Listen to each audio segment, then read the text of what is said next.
President Biden and Vice President Kamala Harris welcomed leaders of the Congressional Black Caucus to the White House Thursday. The group is expected to introduce some sort of police reform bill to Congress in the coming weeks in response to the death of Tyre Nichols. Chairman Steve Horsford said he's focused on making public safety a legislative priority. The death of Tyre Nichols is yet another example of why we do need action.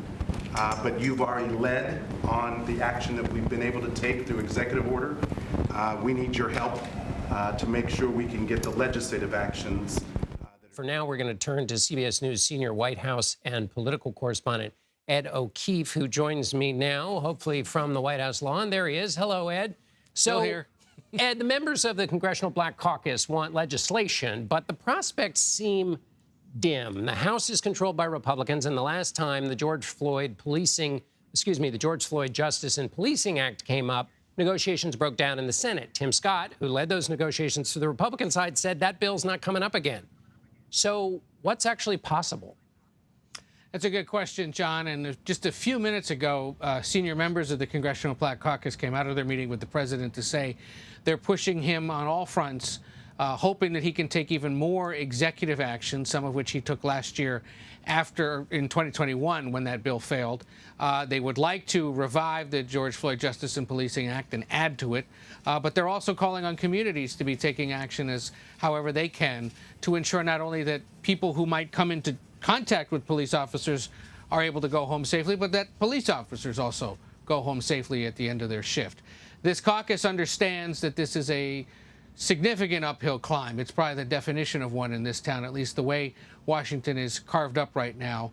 But they understood in the moment last week as the Tyre Nichols case started to draw global attention that this was their opportunity to get with the president and say, you need to put more muscle behind this and take a more active role. They're pushing for him to talk about this in the State of the Union next week, Tuesday night.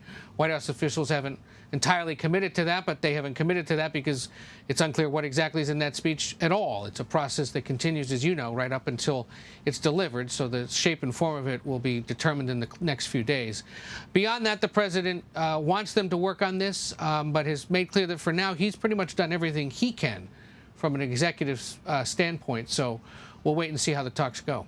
So, Ed, I heard everything you just said, but, you know, there are those fights. And President Biden, when he was vice president and he worked on trying to push gun legislation through, there are those fights you take on even though you know you're going to lose, even though you know that the majority is not going to bring it up. And the Congressional Black Caucus is planning to bring the Nichols family and potentially other families that have been the victims of police brutality to the State of the Union next week.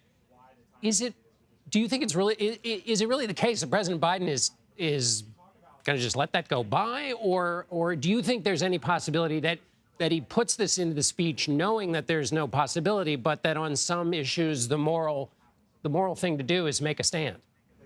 Oh, if only for that reason, yes, it's most likely to be in there.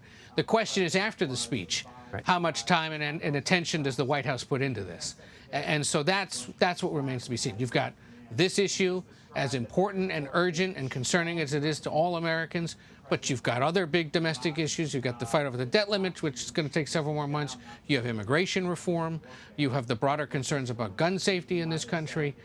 So, you know, where and how does he get involved depends on congressional action and whether members of the CBC can go back, talk to Democrats, talk to Republicans, talk to the Senate about finding some solutions. We should point out, Democrats have been most vocal about this, but when our team up on Capitol Hill asked Steve Scalise, the #2 House Republican, about this issue, he said, look, we're actually fine to talk about it. We might just focus on other issues.